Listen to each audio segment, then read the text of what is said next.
Welcome to Influential Entrepreneurs, bringing you interviews with elite business leaders and experts, sharing tips and strategies for elevating your business to the next level. Here's your host, Mike Saunders.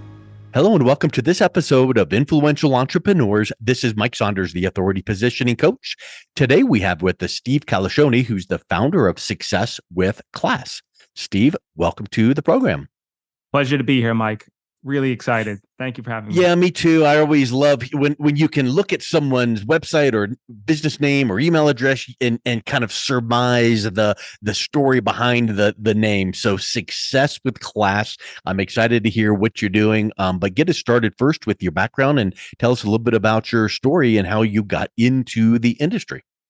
Absolutely. So I worked in corporate America basically my entire life for more than a decade. I did the tried and true path of, go to school, get good grades, graduate top of your class, get that corporate American job.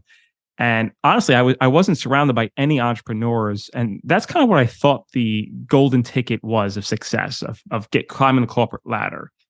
And I dabbled a little bit into real estate, bought an investment property here and there, but that was really about it. I was working in Midtown Manhattan. I'm originally from Brooklyn, New York.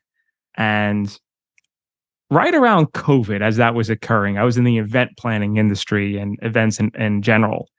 And as you can well imagine, during COVID, that went lockdowns away. Occur. Everything gets shut down. I get laid off. My wife, who is in the travel industry, also gets laid off. And she's 6 months pregnant. So that's the pony up phase where I'm like, what am I going to do here? Yeah. We have no income coming in, got a mortgage, got a baby on the way, no health insurance, nothing. I needed to act quickly and directly. And that was kind of the beginning launches of, okay, I already have a real estate business, sort of. I only have 3 investment properties. I'm really good at hospitality from my 10 years working in that industry as a sector. How can I combine this and really scale it to the way no one else is doing? So I took a quick scan around my environment and I realized that property management was a fearful industry to get into for the uninitiated. People think of late tenant payments. They think of contractors, taking advantage of them, taking them for a ride. And I know where there is fear, there is opportunity. So I use my real estate expertise and my sales background in hospitality, and I launched New England Property Management. And that was kind of the Kickstarter to get the ball rolling to build that industry. And I had no connections, no referrals, no built-in network.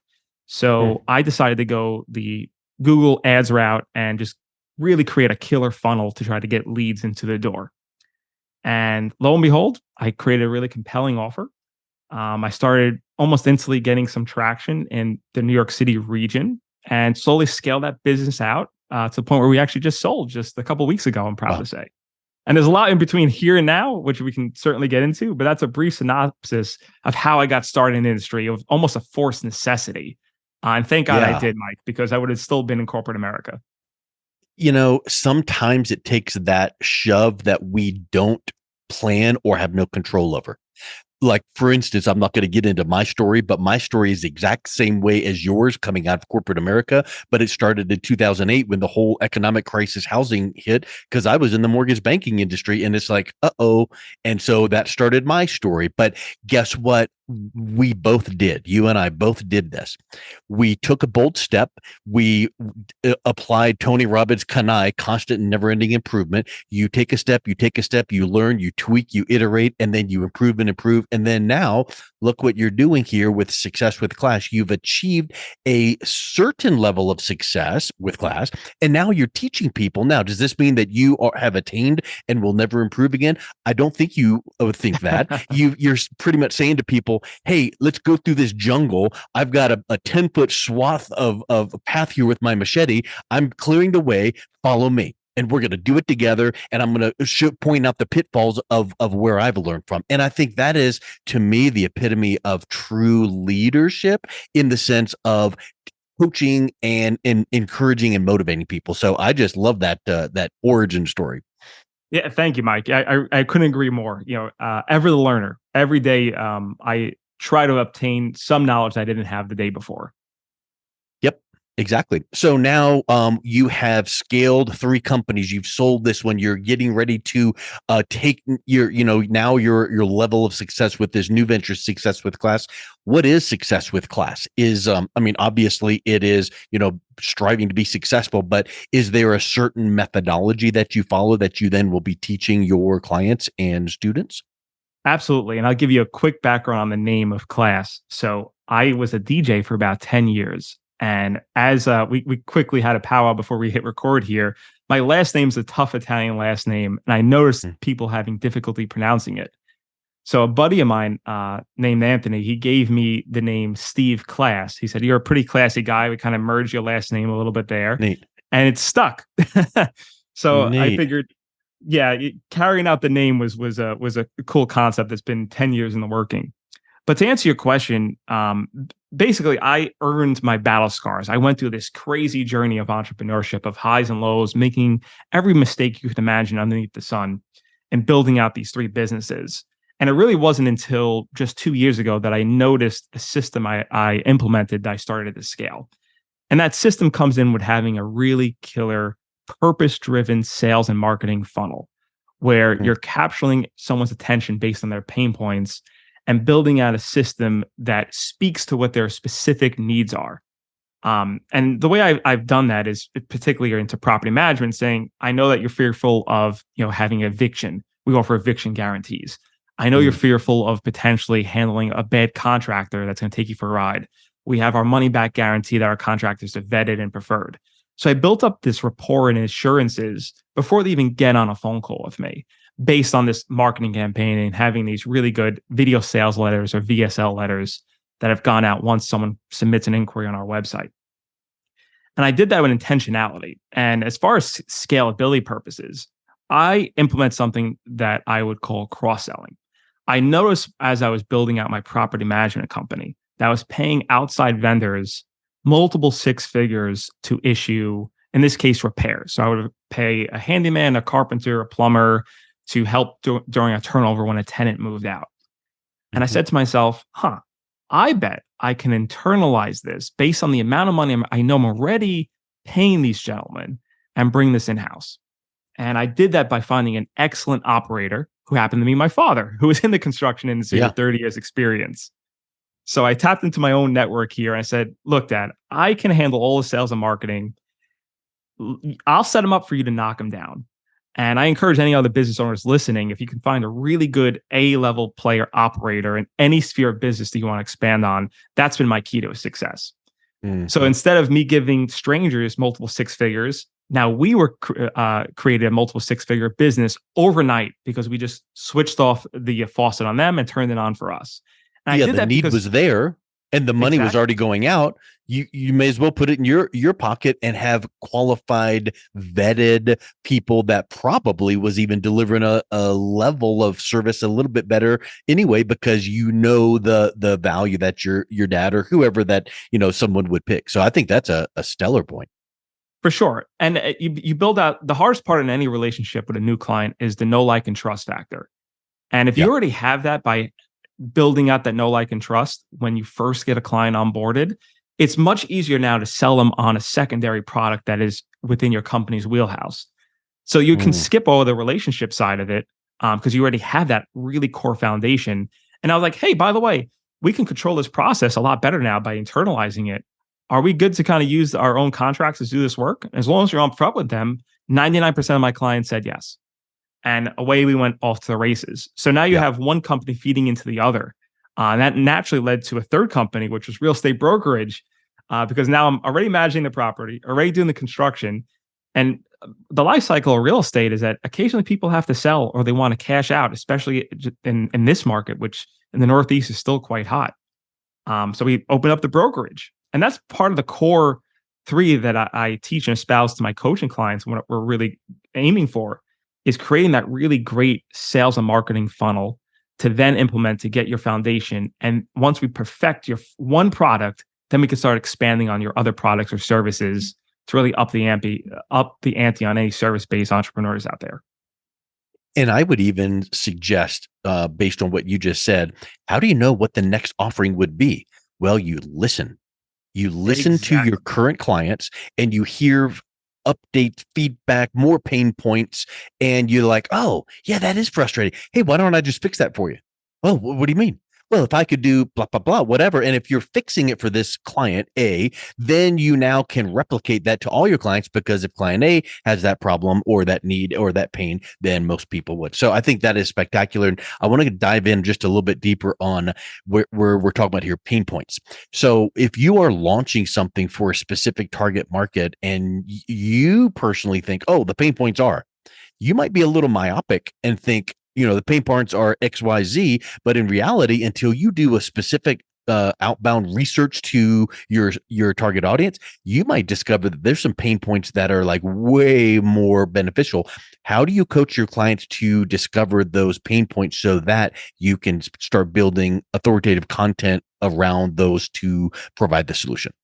What a great question. And I would say there's two factors, and they both involve listening and gathering feedback. Yeah. I would say number one, if you're having what I call a discovery call with a potential client, and you're in front of them on a Zoom, maybe it's in person, rather than beating your own chest and saying how cool you are, like I'm the cool kid on the block, these are all my features, this is why you should hire me.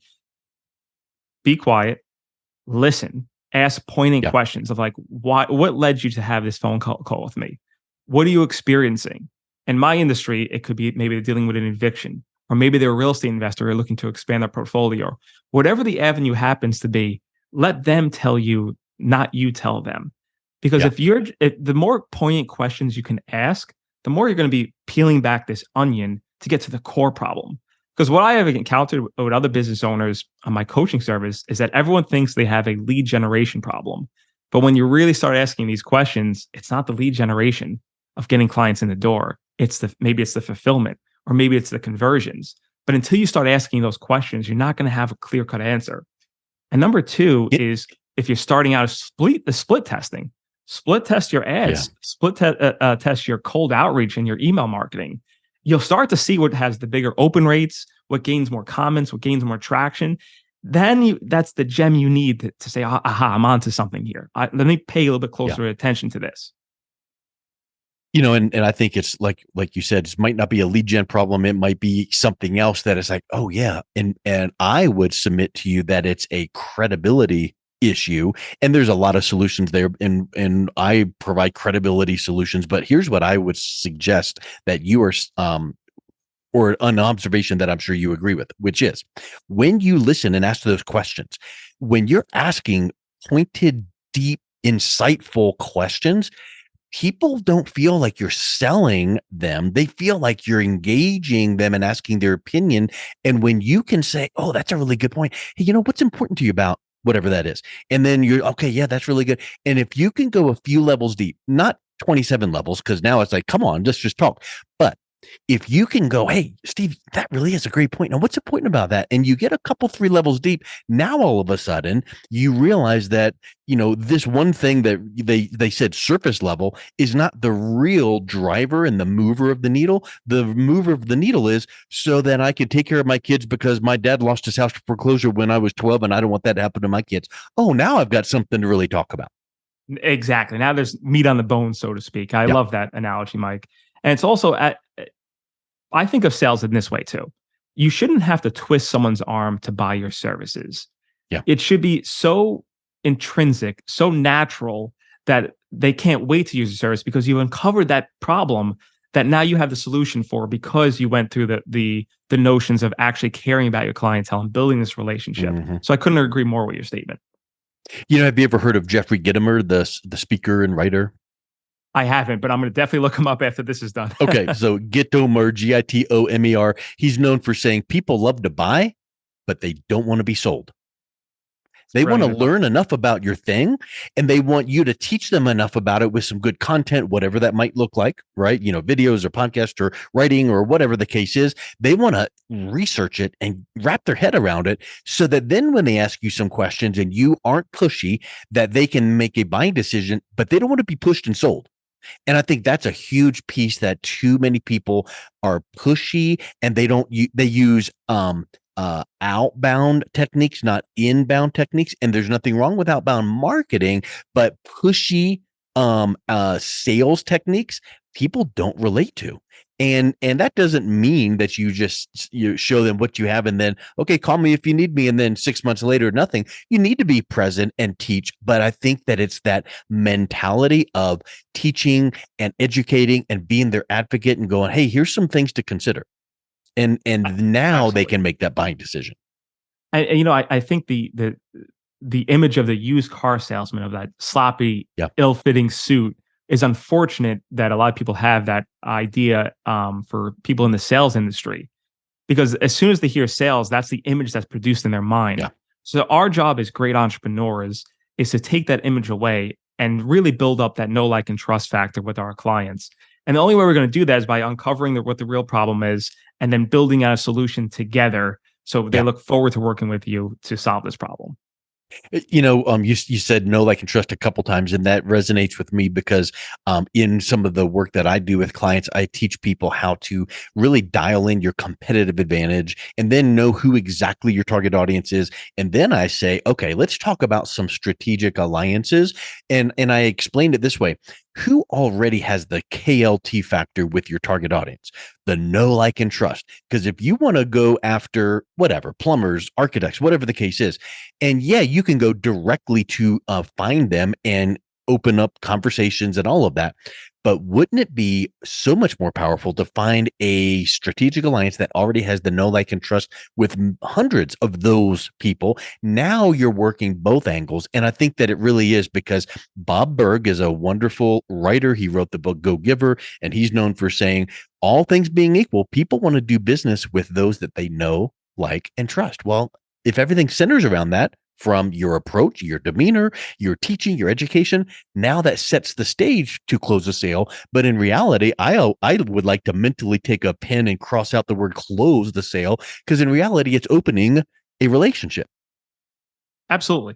And it's going to open a continuous relationship where hopefully it's not just transactional, where you're going to have these clients for hopefully years to come, because your service keeps getting better and better and keeps expanding on what their specific needs are in that moment in time. That's the main goal, because you want to have this relationship now for 5 to 10 years. Because as we know, client acquisition costs can be very pricey, as opposed to keeping a client and retaining them for a life cycle is much more beneficial for a business owner. Now, you've mentioned a couple things like VSL and funnels and follow-up. What are your thoughts around, once you've articulated your solution to the problem your target audience has, and then you've given them something, whatever it is, whether it's a video or a checklist or a blueprint or a webinar, whatever the case is, follow-up. We've heard it before, fortunes in the follow-up, and follow-up until they buy or die. What is the frequency you recommend and the longevity that you recommend? Absolutely. So let's assume this is a new inbound lead that comes in. I would say you build out a 6 to 7 day purposeful campaign where it's videos of the owner or whoever the BDM is of your company, showcasing what your company is about, how your services can help this entrepreneur or whoever it is that your end user is, because we're building up that relationship before we get to that golden discovery call. And it should be a 7-day campaign of, hey, here are 5 common problems in your XYZ industry, and this is how we solve them. Or these are the number 3 mistakes that plumbers make in their services. And it's just value add without any ask in return, other than to book a call with our team to learn more about the services. Once you have that, and they're able to book the call, and let's say that they need more time, they need to think it over, they need to speak to their partner, whatever it happens to be, that's not a problem. You better also have that follow-up campaign afterwards where it's constant value add. So rather than emailing someone saying, hey, did you think over my proposal? And having that dry follow-up, like, hey, here's a quick recap of our discussion. This was the problem that we uncovered. Here's 3 helpful tips to improve your problem. So you're going the extra mile of just kind of constantly building up that relationship and value add. And eventually they're going to get sick and tired of your emails and say, hey, no, thanks. I don't have the income or the money or whatever it is. Maybe this isn't the problem, or you're going to get them as a client. And that's how you're going to really double those conversion rates, though, by constantly showing that. Because if you're good at follow-up, intrinsically, the client's going to know, like, hey, if they're this good at getting me as a client, they're probably going to be this good at fulfilling my need on the back end now. And that might be more subtle, but you're rather than just like, hey, great, I'll speak to you soon. And then 6 months later, you send like a follow-up email. What's the expectation now if I actually use your service? Is that what it's going to be? That there's no real Are you give too and take busy here? for me? Exactly. Exactly. So you're setting the tone immediately is what Yeah. I always recommend of how this is how our business operates. And it needs to be valuable content. It needs to be, like you've said, purposeful, intentional. It shouldn't just be junk, and it shouldn't be daily or every other day. It needs to be something where you're just front and center and staying in touch with people. And we can dive into the weeds of open rates. But one thing that I've also always said for years, a lot of people get bunched up about metrics like open rates on an email campaign. And I say it doesn't matter what the open rate is, because if you are emailing someone and they see their inbox and they're going delete, delete, delete, and they see that split second, that email from you, they know who you are. And even if they delete it, they thought of you for that split second. And then at some point they're going to open it up. And then the next time they're going to read it. Then the next time when they're ready, they give you a call. So it's all about just keeping in touch. And you never know when someone is in a moment in their life where they're going to use your services. And I've had it where it's been 2 years of constant progressive nurturing campaigns before I actually hear back from the client. And they'll say, hey, I've been following your content for 2 years now, but my partnership just broke up with me. And now it's an ideal time to use your service or product. And it's like, wow, if I didn't have that. Good thing you stayed in touch. Exactly. Yeah. Glad we had this conversation going. And didn't even know you were following me, but thank you for your support. And just a lot of people, especially in service industries, they just don't have it. They operate off of referrals, and there's so much they're missing out on the marketing side and the sales side. And that's kind of what my core message is I know I can get you from here to there. If you're stuck at 100K, there's a path forward to get you to $1 million in gross revenue if we just tweak some of your systems in place. Well, Steve, it's been a real pleasure chatting with you. If someone is interested in finding out your systems, your proven systems for success, what's the best way that they can reach out and connect with you? So I'm going to give a great offer to any listener right now. I'm actually just about to release a book all about this stuff we discussed. It's called Service Business Mastery. So if you find me on Instagram, it's Stevie Class. It's STEVEY CLASS. And just DM me Mike Saunders MBA, or just Mike. How about that? I'll know it's from this show. And I will send you a free PDF copy of the book. And then we can continue the conversation from there. Awesome. Well, thank you so much. It's been a real pleasure chatting with you today, Steve. It's been a pleasure. Thank you so much for having me. I really appreciate it. You've been listening to Influential Entrepreneurs with Mike Saunders. To learn more about the resources mentioned on today's show or listen to past episodes, visit www.influentialentrepreneursradio.com.